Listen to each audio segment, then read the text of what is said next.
You and welcome to Rumbie Uncensored. And I just want to say to everyone, if it's your first time, I'm asking you to subscribe to the channel. Make sure that you ring the bell so that every time I'm live or I drop a video, you'll be notified immediately.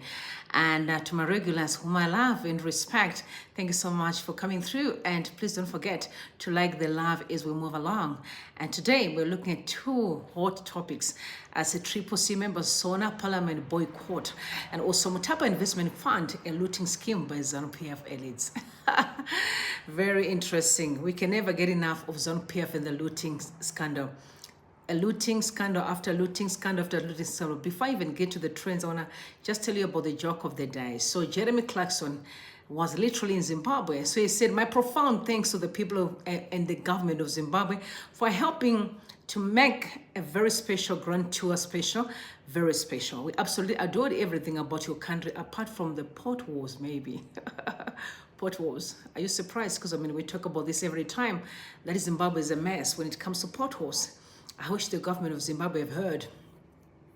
We tell them all the time that if you truly want to see, tourism or tourists visit your country, then one thing that you must really consider is to fix your roads. Fix the roads. Fix the roads says, welcome everybody. Please don't forget to like the live as we move along. It's good to see you. Good evening to everyone. I'm super excited. Let's talk about what happened today at SONA and how did the boycotting of CCC really helps, or also looking at the Mutapa Investment Fund. What's happening with ZANU PF? They can never stop, playing games with our monies. They specialize in playing games with our money. So let's have a look and see what happens with the Twitter trends. Good evening, everybody. All right. So Twitter trends are not mess face. Well, CCC MPs are trending. Like I told you before, they are trending because of boycotting Parliament. And people are having a discussion. Some are saying it was not a good idea. Some are saying it's a good idea. So you guys are going to hear my own personal opinion as far as this issue is concerned. So definitely MPs are trending. Mr Mnangagwa and the wife, you saw what was happening in Parliament. I did not know that Dr. Mamai now finally have a special seat in Parliament. You saw her. She's got a special seat now. Mama has a special seat. Yeah. I hope men you're taking notes, because women deserve a special seat. You know, where God is blessing you, enlarging your territory, do not forget that we deserve a special seat. Like what you saw today in Parliament. Dr. Mai, Mayor Auxilia Mnangagwa, was sitting next to the president. That seat should be maybe the Chief Justice, if I'm not mistaken. And where he was, it's actually the seat of the Speaker of Parliament. But finally, mission accomplished, aren't we? Mission definitely accomplished. Moving right along, let's go get into the business of the day, so we can all have a chat right now. Right, quickly, so we're talking about the CCC. So ZimLive reported that we are not attending Mnangagwa's State of the Nation address today because we view him as an illegitimate leader who was fraudulently elected through manipulation. He's a product of an election in which there was massive voter suppression in urban areas, enfranchisement and illegal intervention in the electoral process by fouls. We can't attend Parliament to listen to an illegitimate leader speaking to people who didn't elect him constitutionally and lawfully. So that was the CCC legislators. They said, so we are going to boycott President Emmerson Mnangagwa's State of the Nation address. So CCC people did not attend the President State of the Nation address. Very interesting there, very interesting. And this is what I'm going to say. And then Fazema retweeted, I wanted to read this tweet before I pass my comment. She said, constitutionally, the legislative authority derives from the people, because people are questioning and saying, how come you guys were sworn in? You accepted to be sworn in, and now you're boycotting the very same Parliament that you accepted, to take, service off. Why are you now complaining? So she tweeted back. She said, constitutionally, the legislative authority derives from the people. You cannot undermine the will of the people in a flawed election, then purport to hold an illegitimacy. The social contract is broken. The people know who their leaders are. That's the state of the nation.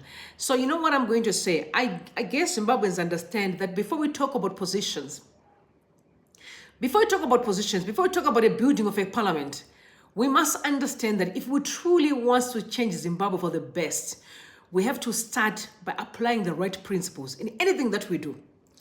We cannot expect to manipulate processes and then accept to have a greater country. It's not possible. The elections were definitely a mess. There was never an election anyway. It was simply a joke.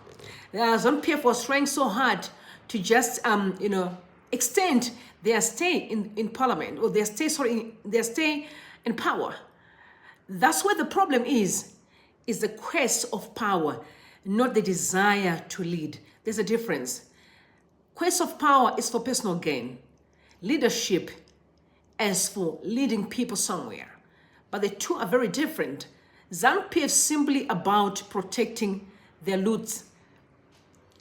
But when it comes to leadership, it's about, okay, where are we going as a people of Zimbabwe? Let's sit together. Are we really in the right position? What is it that we need to fix? What are the people saying? Because power belongs to the people. But no, they're manipulating the process. And today, they were saying they're addressing the nation. Can I say this? I completely agree with what CCC did. I would have done exactly the same. I'm a firm believer that if your life is flawed, my dad used to say, if your gifts and your talents are flawed, they are not worth transporting. You can never claim to be a leader if you can't lead yourself. You said, firstly, by putting your life in order so that you can also be able to lead other people. So as far as ZANU is concerned, they don't even have no leg to stand on. They have no capacity to lead the people of Zimbabwe. As a matter of fact, I'm still asking myself, what were they even talking about in parliament today? What were they even talking about? Considering that they're in that position flawedly or fraudulently, Zimbabweans didn't vote for them. They just grabbed and put themselves in the position, using force, threatening people that you get to the streets, we are going to murder you. It's like holding a gun or you're holding a knife and saying, it's my way or no way, right? So listening to Mr Mnangagwa today in parliament was simply a waste of time. I don't know what he was talking about, to be honest. With his wife next to him.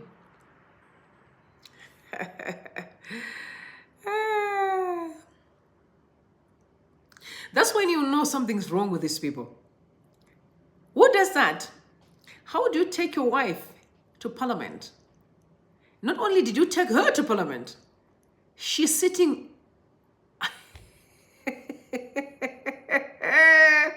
Listen, y'all, this is a family business. This is definitely a family business. Oh, but this is what I'm going to say to the army. The armies, you army people, you're the one who came initially and said, no, we want to remove all the thieves, wiggling away and claiming that you were going to take the country temporarily, and then you place your own person there. Now here you are. You all have been put down. Now you're all sitting down there. And what's happening now? Mr Mnangagwa is sitting next to the husband. This is to show you that you're not important.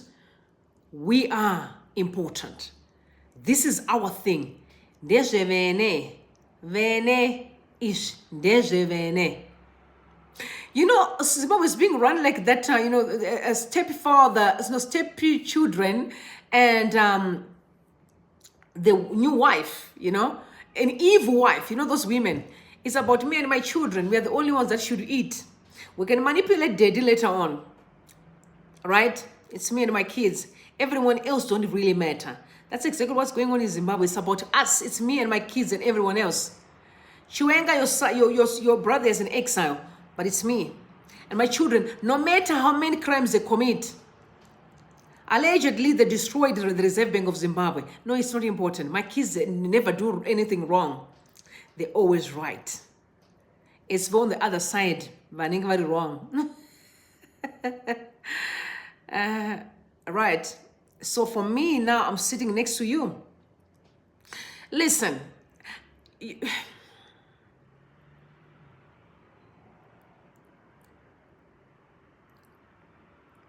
They live so loudly, right in front of your face, loudly, openly, right?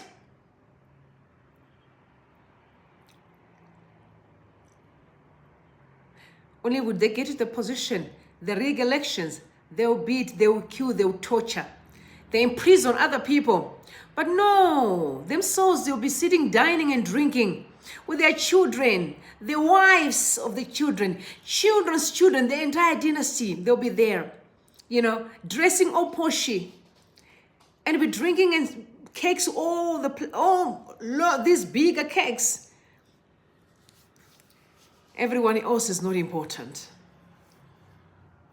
This is quite an interesting thing. What's playing in Zimbabwe right now, let me tell you, it will end in heavy tears. This will end river of tears. It's not going to end well, y'all. This is definitely not going to end well. You know, Grace Mugabe was bad, but not to this extent. It's like, and I'm looking at the army. I'm looking at those army nenyembe. Mimi vana sekuri, mimi vana baba magagarapa. Everyone, you know, like Smanda as well. Smanda kuseduko. Smanda. And I'm asking myself, where are the men? Where are you? You men, where are you? Because you should put a stop to this. Because those are men sitting there. Do you know what? I was thinking today, actually, I said to myself, is how they are literally diminishing the leadership of men right under our eyes. The last time I checked, the men should have the high table, right?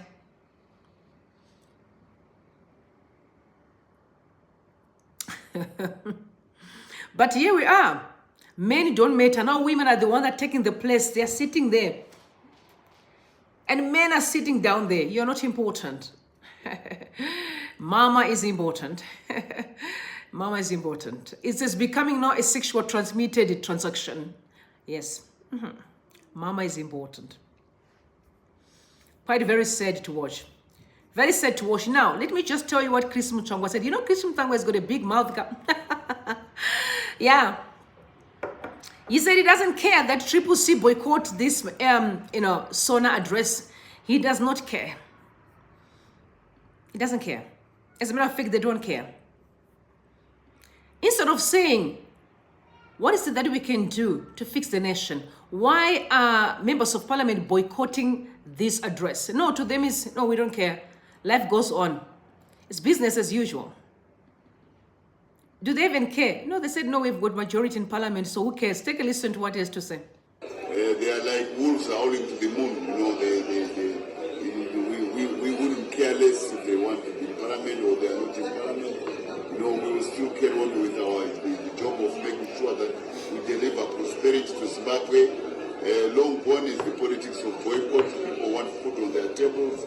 People want jobs. People want all the services. People want this country to move forward so that it can deliver the prosperity which so many sacrifice for. That's what we are focusing on with the party. That was exactly what the president concentrated on. We can't be bothered by South losers. They have a cafeteria approach to elections.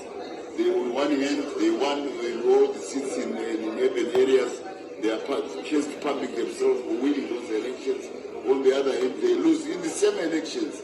They lose the presidential vote and they are suffering because of that. You can't have your bed and lie on it. You know, it's either it's a la carte menu. Either they take it all or they reject all. You can't have a selective approach. So this is childishness on their part. I'm sure that. All right, he's saying that Triple C are childish for boycotting SONA address. They're very childish. He said they don't care. Life goes on. You accept, you were sworn in, and all of a sudden you're boycotting. You're being childish. Life goes on. We have majority in parliament. That's where the problem is.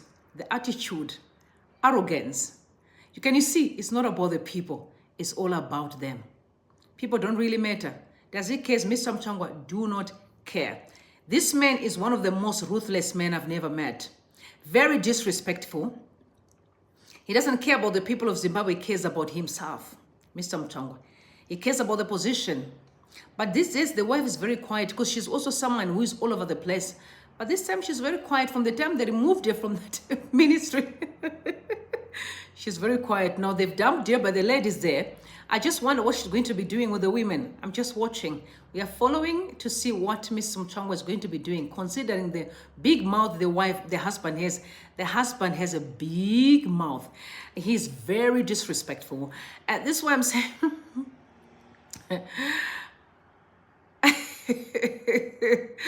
arrogant, unbelievable. This man is arrogant.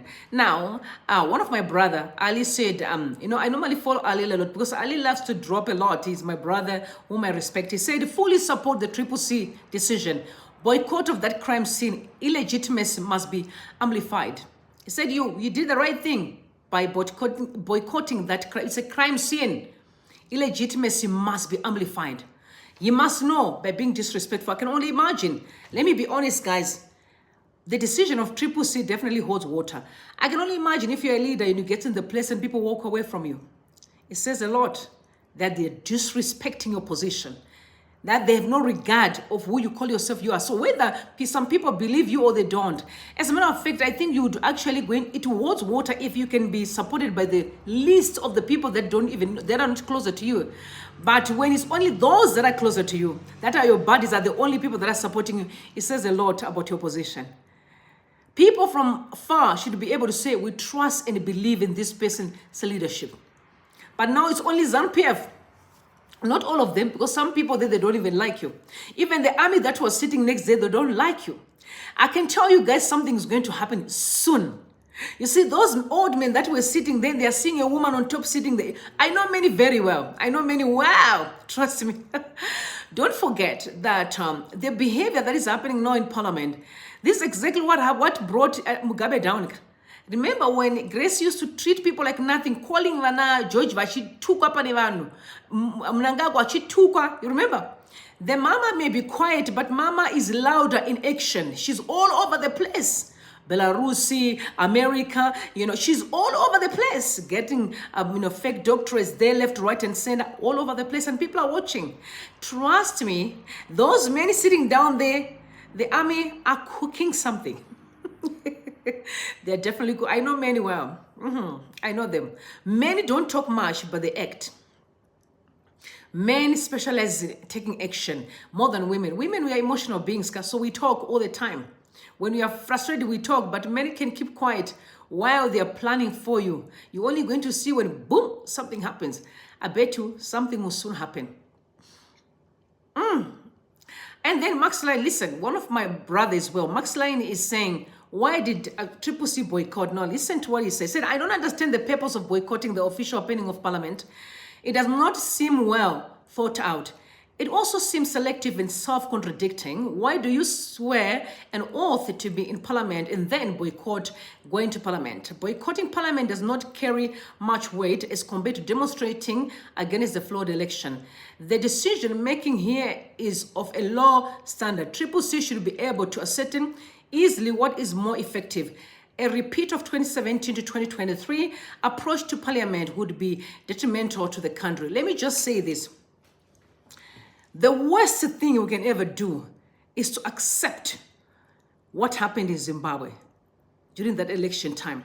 If we truly want to set a precedence for this generation and the next generation, we must stand for what is right. It does not matter how much it costs us. Because you know what?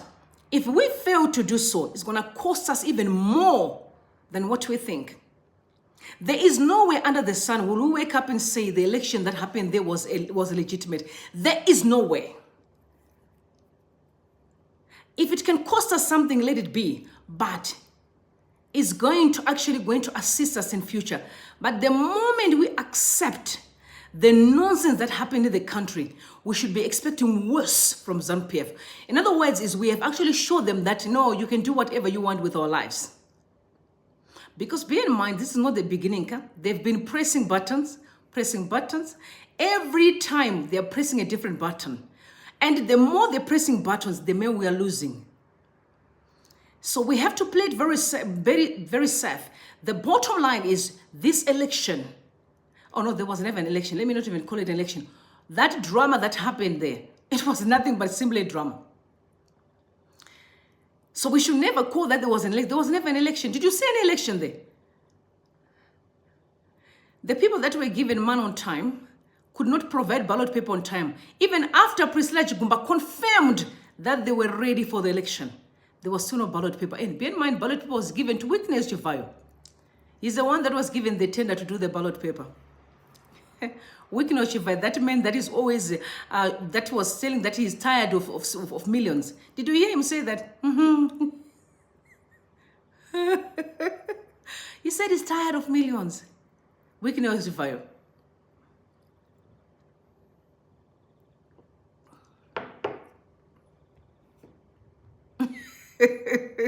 He's the one that had a tender of ballot paper and he never delivered on time. I think the ballot paper was printed on time. I'm going to be honest with you. I think it was. But all those were just simply their gimmicks. Because if they were able to deliver ballot paper in the rural areas far from town and then failed to deliver in the neighborhood, I can tell you that the ballot paper was printed a long time ago. The moment they said we were ready, they told SADC, observers, come around, we are ready for an election. And then they pull a last joker. Not only was it a joker, it wasn't a joker because when you're playing, when you pull a joker, that's a real deal. It's a game. You're pulling a game and you're in to win. There was never no joker. It was simply destroying the whole game. That there's no game, but I'm the winner. You know what I mean? We are playing chess here. You know for sure I'm going to win. But because you understand that I'm going to win, what do? You destroy the whole table and say I'm a winner. And I can hold a gun, I'm the winner. Believe me, I'm the winner. That's what happened in Zimbabwe. There was nothing happened. There was no game at all. There was nothing. There was no election. Of course, Chris is asking 100%. Wikino it was spoken. It was spoken on Twitter. Ali spoke about it. Wikino was the one given the tender to print ballot paper. I'm just going to say allegedly, but it was confirmed and it went like wildfire on Twitter. But he was replied by Valentine. He said they objected to listen to the rally, but that illegitimate one. Swearing in was an operation of law. They were not elected by ED. They are there because of us who voted for them. That being said, they're also entitled to benefits that occur with being an MP. We must remember that they were voted by the people. I can tell you, I still don't trust any election from the rural area. Anywhere where ZANU is claiming to have won election, I don't buy it. I know because people were coerced. Some areas there was never election. They literally said they had numbers that they would just push the number to FARS. No, there was never an election in Zimbabwe. That one is known. We cannot waste time talking about it. It's not. Now let's move right along and talk about this Zimbabwe Sovereign Fund. This fund thing that is really blue social media platforms. The Zimbabwe Sovereign Wealth Fund. What Mr Mnangagwa has done and why you must be worried. And this article was written by Fazemaere. Really well put out, very well written article. I understood it well. And I'm going to break down some of the stuff now because people are asking me. I'm going to break down based on my understanding of business and what's going on here. Now, before I even do that, I'm going to play a video from Gramatun. This video is quite long, but it's so important, guys, because one thing that I realize is that we don't educate ourselves. No wonder why ZANU is playing us. We do not educate ourselves. I'm also falling a victim. I wasn't really focused on things from Zimbabwe. No, that is George Guamatanga. Sorry, I'm always calling him Gramatun. What am I talking about? Guamatanga. Sorry. You also heard me yesterday say Gramatun. I apologize on that. It's George Guamatanga. My sister to correct me on that. So I want you guys to take a listen to what he said regarding this Zimbabwe Sovereign Investment Fund. Take a listen, please. Since then, the fund has not really been operationalized, neither had it been properly capitalized. His Excellency has taken a deliberate decision to operationalize the fund as well as to capitalize it. In that regard, His Excellency, through Statutory Instrument 156 of 2023, made various important amendments to the Sovereign Wealth Fund of Zimbabwe Act. I will highlight some of the key changes made to the Act, as well as provide you with the context and objective of the changes introduced to bring clarity on the mischief the law seeks to deal with. There was a lot of mischief that the law was now trying to deal with. State-owned enterprises traditionally used to contribute about 40% of the country's GDP. And that also includes local councils, but we'll deal with local councils later. But the state-owned enterprises, local councils, used to contribute 40%.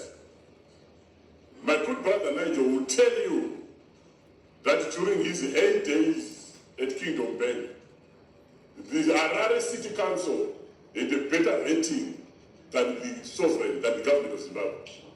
That we all preferred, if treasury bills were issued and municipal bonds were issued, those who were trading at that point actually preferred to buy the municipal bond, in particular, the bonds issued by the city of Harare.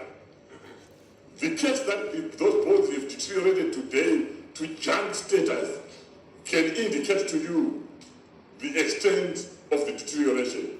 And the same applies to SOEs, right? There were SOEs whose bonds, great bonds, were hot commodities issued by the Grand Market Board. We would rush to buy those. When cotton company of Zimbabwe was still owned by government, the cotton bonds to buy cotton, they never had problems. They would issue the bonds within hours, would snap them up. But this is no longer the case. Over the years, not only did the positive contribution cease, but they've generally become a drain on the fiscus for many well-documented reasons. In fact, I always say to my colleague secretaries here, whom I will not mention by name or in particular, that you are turning treasury, me in particular, to be the FD of your SOEs under your purview. Because every day you're in my office asking me to pay for that, asking me to pay for this, on behalf of those SOEs, because they would have failed to pay for themselves.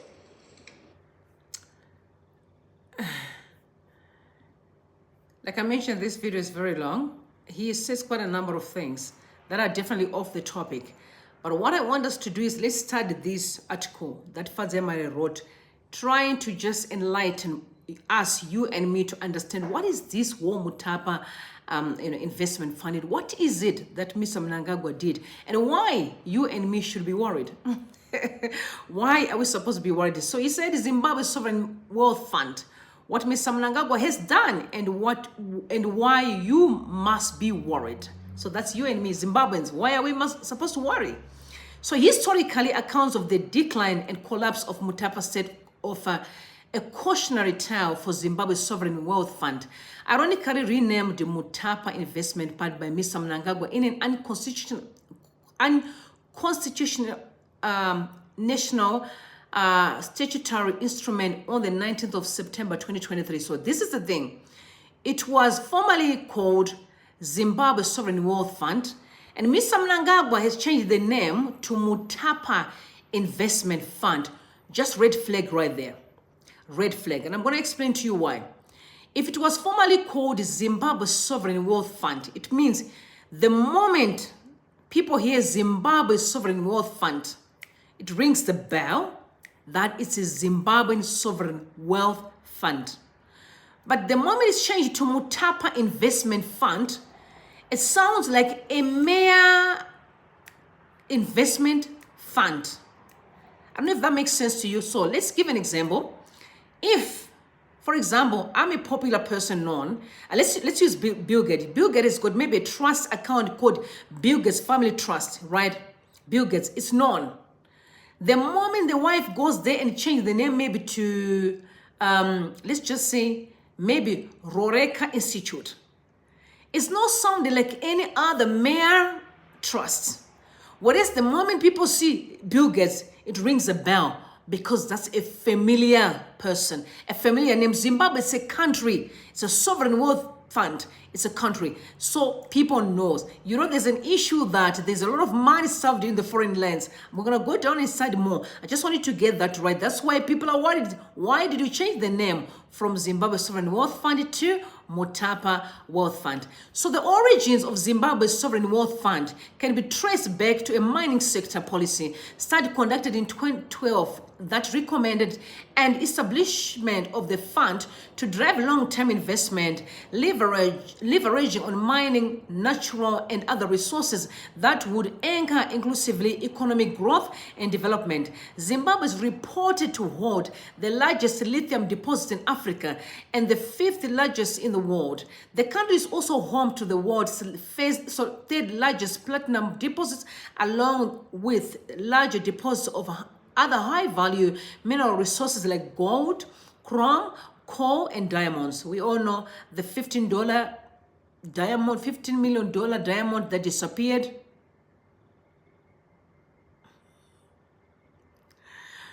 Pursuant to the recommendation in 2014, Zimbabwe's parliament created a sovereign wealth fund. Get this right.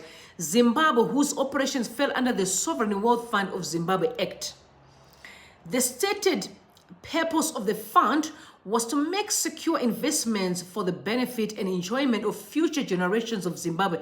Make note of that. Future generations of Zimbabwe, to support the development objectives of the government, including its long-term economic, social development, to support fiscal or macroeconomic stabilization, and to supplement government revenue. Future generations bore that one. Your children and my children and us, the young ones, we still have many years to live. I'm 40. I think I'm left with 60 years to go. So I'm still here. I'm not going anywhere. I'm still here. Despite its creation in 2014, the Sovereign Wealth of Zimbabwe Fund was dormant and seems only to have become somewhat operational under the tenure of Mr Mnangagwa. It was dormant. Get that right. Quote unquote, it was dormant, but all of a sudden, it's a work. Don't forget that Mr Mnangagwa is the richest man in Zimbabwe, for your own information. That man is filthy rich. If you do know that, yes.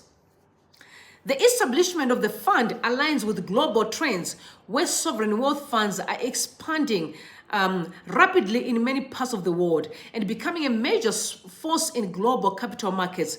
Run properly, sovereign wealth funds can leverage a nation's natural and other resources to facilitate long-term and large-scale investment. Run opacally and also corruptly, they can facilitate the large-scale looting of states' natural resources and economic wealth.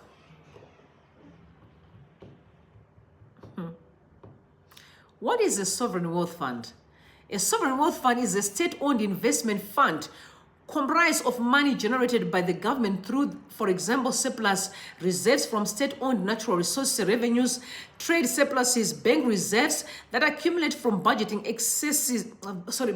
excess, foreign currency operations, or money that accrues from privatization projects.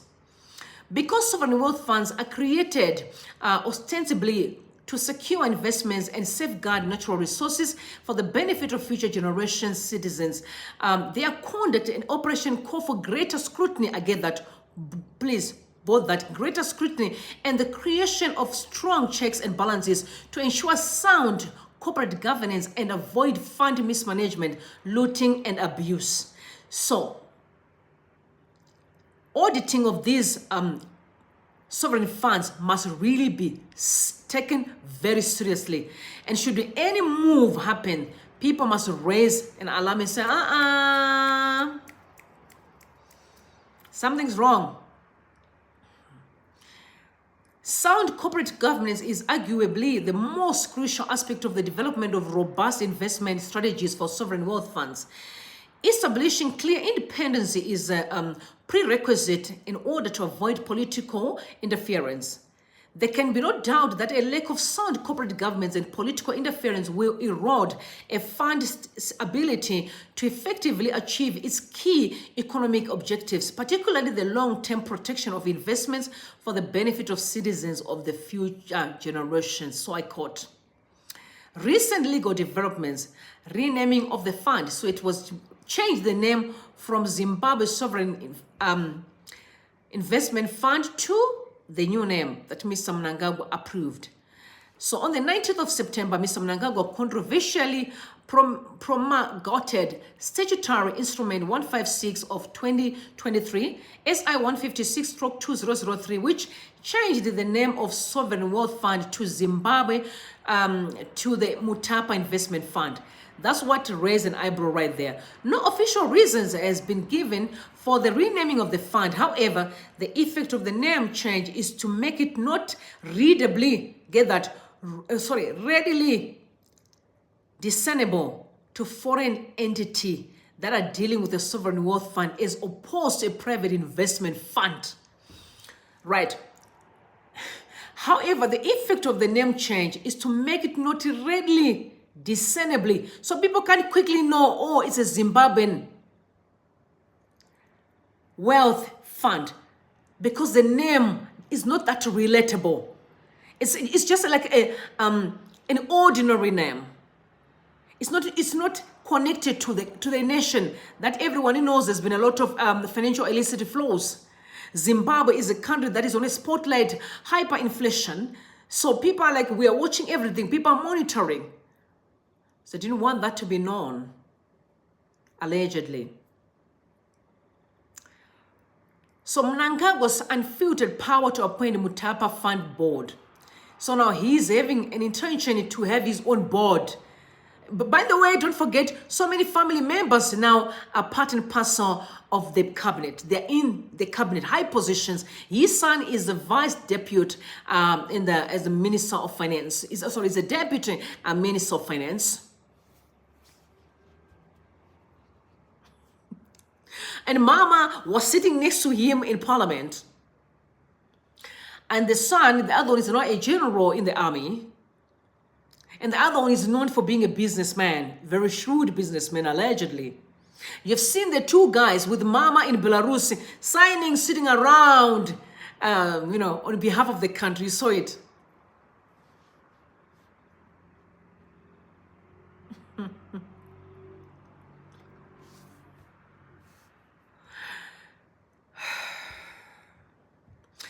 So S1 156/2003 gives Mr Mnangagwa the unfettered power to appoint the chief executive officer, the chief investment officer, and all 8 members of Mutapa Investment Fund Board.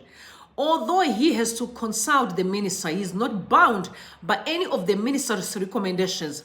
Prior to the amendment, the Minister of Finance appointed the Sovereign Wealth Fund board members.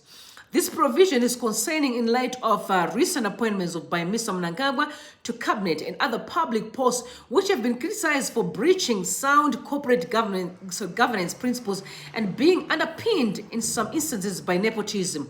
So I quote, the lack of independence of the fund and the limited, if non-existent, checks and balances on an already powerful executive had increased the potential of looting and abuse of state resources. Guys, when you look at Mr. Mnangagwa, does he look like someone who's a professor? The way he behaves, the way he's running as a Minister of Finance, does he look like someone who had that professor degree in America? Does he look like someone who studied in America as a professor? His actions, you saw him when he was campaigning. The actions, that lacks stamina. Does that look like someone who studied in America? I don't know what's going on in his head, but I'm sure something really happened to Mr. to Mr. Mtuli. I'm sorry to say this because you can see the dots are connecting. You can see how close the sun is very close to the front line. We said Zimbabwe is being run like a, that deal of a evil stepmother and the kids for mama who left. Those kind of, that kind of arrangements. Yeah. Where mama is very wise, she's pulling her eyes and like, my children must go the front now. That's what's happening. Can you see? Just check how the games are playing. And Mr. Shuenga, where are you? Where are you in the army? Cheers. You brought us here. You brought us here. Where are you? No more reporting to Parliament. So this one, you don't have to report to Parliament. This one, Mr. Mnangagwa is in control. He's going to appoint his own people. And the Parliament don't have to, they have no say. They don't have to say anything about this fact. No, they're in control. They forget that nobody trusts these people. Nobody trusts them. Let's start right there. Nobody trusts them as far as money is concerned. Their resume, corruption that is in Zimbabwe, really, who can trust that whatever they're doing is right? And the fact that they are making all these moves on its own is a red flag. Makes us raise our eyebrows and say, something must be wrong. So now, no more reporting to Parliament. That's another red flag that we need to look into. So before the amendment, the Sovereign Wealth Fund Board had an obligation to make quarterly reports to the Minister of Finance, who was equally obliged to table the fund reports before Parliament. Get this right. However, SI 156/2003 has taken away the obligation to table the board's reports before Parliament. So, Mr. Mnangagwa, what he changed now in the Constitution is the Parliament don't have no right to scrutinize this war or to check the audits, the quarterly reports in terms of the funds of this Sovereign Wealth Fund anymore. Where is the transparency? And this is, remember, this money belongs to Zimbabwe. It's a Zimbabwean wealth fund. It's not an individual's money. It's a nation's money. So the board only tables reports to the president and the Minister of Finance. This removes all pretense for public scrutiny over the fund's operations and investments.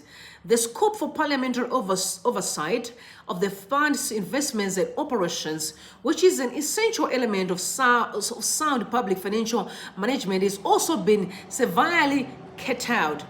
The risk is that looting and abuse of funds assets and resources will be hidden from the public scrutiny. Now you see why people are complaining.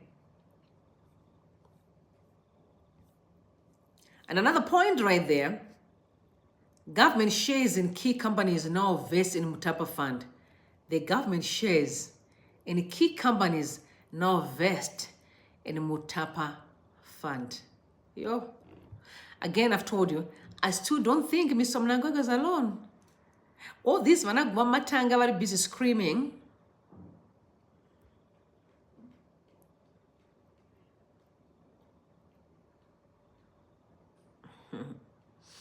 The share held by the government in a number of gazetted companies now vested in Mutapa Fund.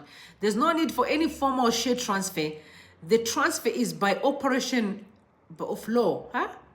The company secretaries of the affected companies have 21 days to do the necessary company secretarial work to give expression to the new ownership structure. Oh, wow. So there's a list of companies right there.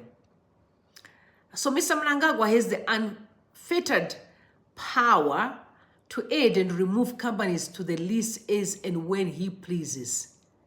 But I was asking, why does the president have so much powers in Zimbabwe?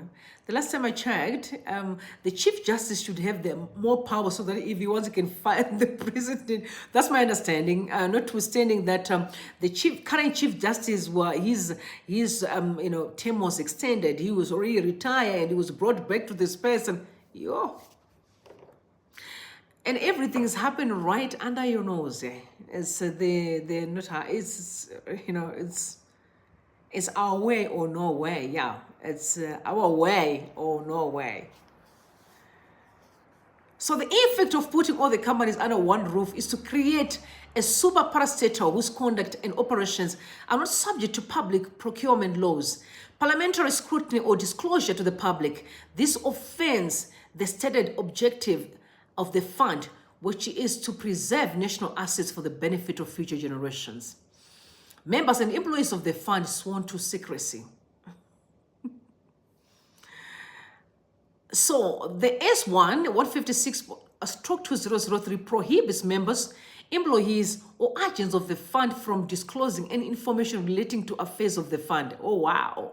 This further embeds access to the information and undermines transparency and accountability over the fund's investments and operations.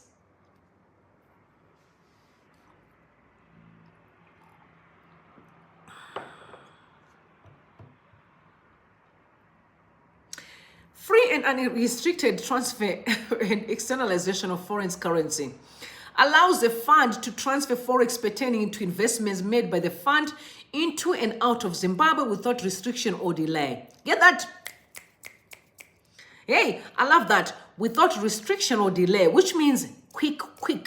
We're going to do the trial quick. And we've had an issue of financial illicit flows happening from Zimbabwe. You heard it. You saw the Centric report that was also implicating Tagwire and his buddies, Mr Mnangagwa as well. You saw the gold mafia. Forget about that. 15 billion disappeared of Marange Diamond. Nobody was accountable to it. A lot of scandal after scandal after scandal, local corruption, the purchasing of vehicles, all manner of corruption. And at this point, it must be done immediately. This exemption is arbitrary and capricious in light of Zimbabwe's stringent exchange control laws and also currency regulation that apply to all other sectors, especially the private sector. The potential of abuse and externalization of forex through the vehicle looms large. I understand that. Why must you be worried, Zimbabweans? Recent amendments to the Sovereign Wealth Fund of Zimbabwe Act by Mr Mnangagwa ought to concern all progressive Zimbabweans because they are unconstitutional, violate mandatory principles of public financial management, particularly transparency and accountability, and leave the door wide open for mass looting of state assets and natural resources. This is the opposite of the stated objective of Zimbabwe's Sovereign Wealth Fund. So you and me, we should be worried. We should be very worried. We should be very worried. Unconstitutionally, sorry, why am I struggling to read this word? I swear to God. Unconstitutionality, because I read faster. The most concerning feature of the recent purported amendment to the Sovereign Wealth Fund of Zimbabwe Act by Mr Mnangagwa is that it is unconstitutional in a number of aspects. As a starting point, the amendment was introduced by way of a statutory instrument which violates Section 134 of the Constitution. Now attorneys are breaking this word down.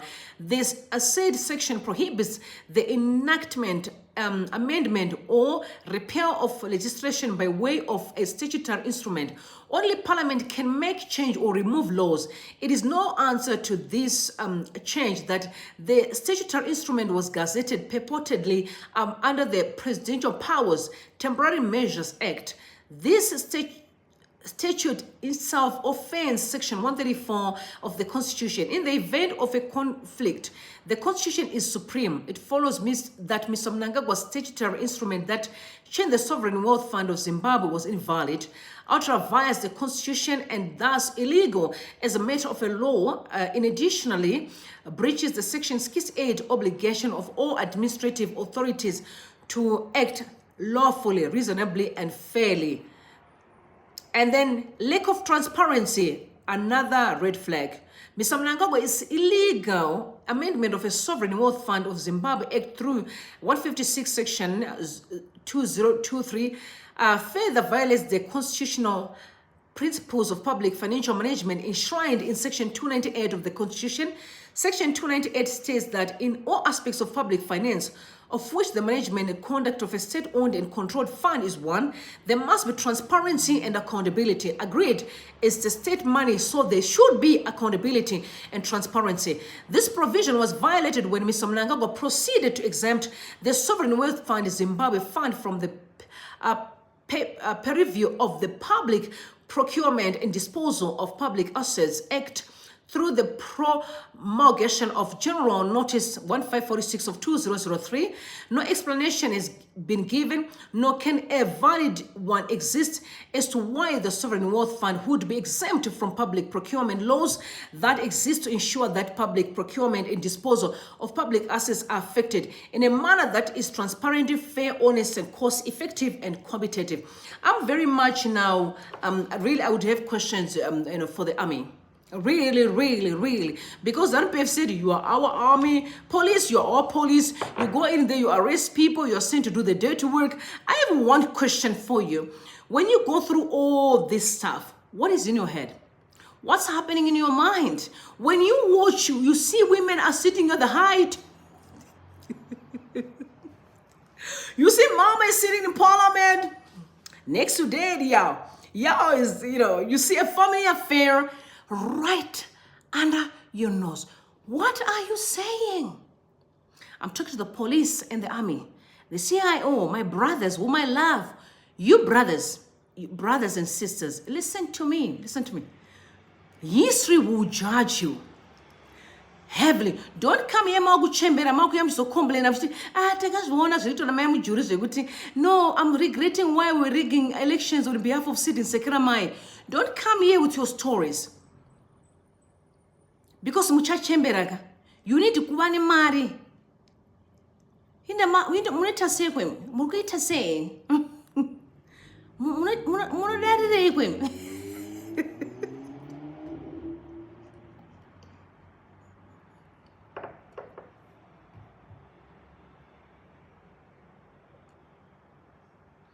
And these people are fathers, they are mothers. They have no clue that they are literally building someone else's empire. Don't act like a man who's leaving his kids and going to feed another woman's children, another man's kids, while his kids are suffering. Don't be foolish. You understand me? Hey, wake up. Serious. You are building someone's empire. You're protecting someone's empire. Why your kids have no future? Wake up. Wake up. Do the right thing. Do what's right for the Zimbabweans and protect our people. So they said it's another looting gimmick. The unconstitutional exemption of the fund from the mandatory provisions of public procurement legislation and the speed with which the illegal amendments were enacted have given rise to the criticism that the illegal amendments are designed to facilitate looting and to evade public scrutiny of the fund's operations, investment in the sale and disposal of its assets. There's a real risk and possibility that the assets and entities held by the fund will be sold without the benefit of public or parliamentary scrutiny, all the necessary checks and balances necessary to ensure sound corporate governance and prevent abuse. One thing that breaks my heart is what's going on in Zimbabwe is done right in the open. They don't hide. And all of say. They'll ask you, Sagamuchaita say. Sagamuchaita say. Ndati, imimi varume weku Zimbabwe, varume weku Zimbabwe. And I don't have to. Varume weku Zimbabwe, vana baba, tulakufunze muri kuita sei nezvikuitika izvi? Muri kuti nenyaya idzidzi? Tomboti susiri, we have nothing to say. Huh?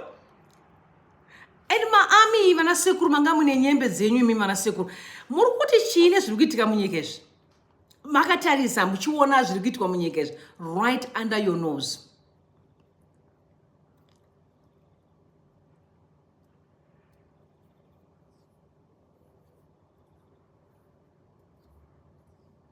In conclusion, Mr Mnangagwa's constitutional changes to the legal framework of Zimbabwe's Sovereign Wealth Fund signal a new era of predatory looting of state assets and natural resources by Mr Mnangagwa and the illegal Mutapa Mafia. So there's now an illegal Mutapa Mafia, the group of the people that he's going to nominate.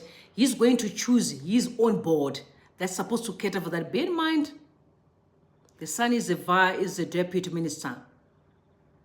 Finance minister, I just say. Finance minister. But Mr Mnangagwa was called the richest man years back. He is past to be richest, now he's a wealthy man now. He wants to be a wealthy man. Generations after generations after generations after generations. But there's danger there. Because children, you don't just give kids money. It will turn to a curse. They will take cocaine and kill themselves with drug addiction. You train children to work for money. It's a principle. Ask parents who did it before. They were giving kids money.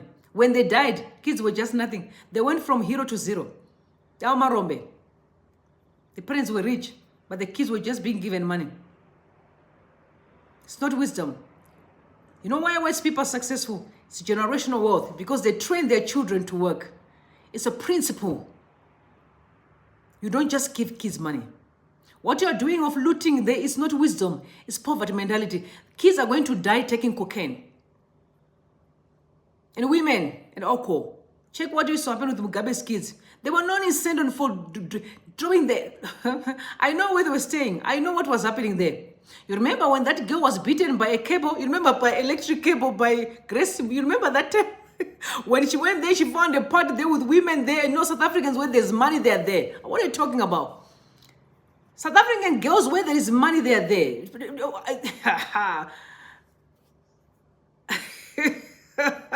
You remember? That's exactly where we are heading, y'all.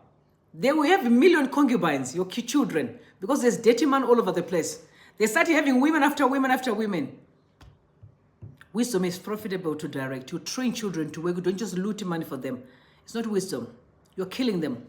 It's a curse. Mr Mnangagwa and the illegal Mutapa Mafia. So you will personally appoint Zimbabwe, a country reeling under 49% extreme poverty, triple-digit hyperinflation, and an annual loss of 2.2 billion to illicit financial flows, cannot afford for its resources to bleed further. It behoves all institutions of the state with a mandate to oversee corruption and poor public management, including the Auditor General Parliament, the judiciary, the media, and the general citizenry, to speak out against this illegal conduct and ensure that this latest unconstitutional enactment is reversed. If this is not done, billions in state resources will be lost once again without any accountability or disclosure. Now I want you to take a listen to what Guido was saying. I just want you to take a listen to this because I'm running out of time. I should be closing exactly time. But I'm very desperate for you guys to take a listen to what Guido was saying, because I'm going to tell you something that will shock you. Take a listen, please. Responsibility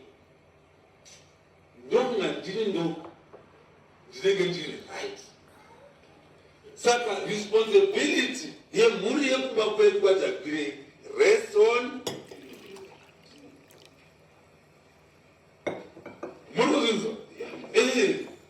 it's not to believe I'm extended family. Correct. Saka, you know what a profit here? It must go to my brothers, my sisters, my mother, my cousins, to make sure that they also can come up. Amen. Because my body set aside for all of them. For all of them. As now been to Rain, Nimkas Wong never know. Chaitiro, Nimakas. Nana Mainin. So my wife and I have a problem for 200, about 200 of our relatives, that we pay a salary or a income every month.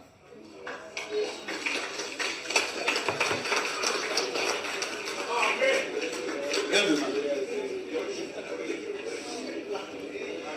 And at the end of each year, when we have some profit, we also participate with them in our profits. Did you hear what he just said?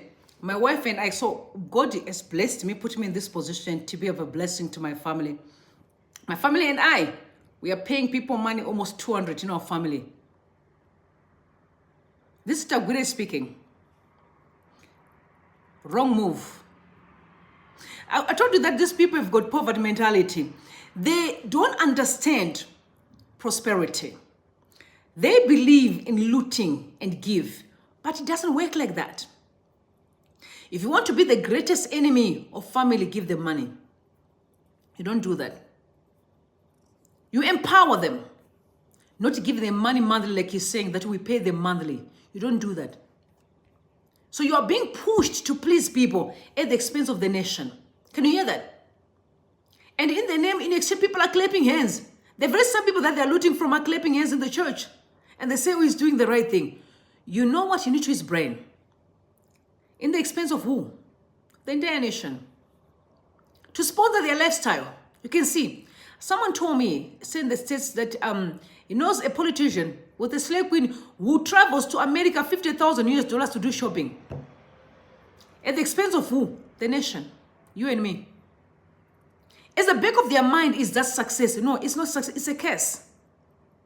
You do not steal money to give money. You empower people to work. But listen to their mentality. It's poverty mentality.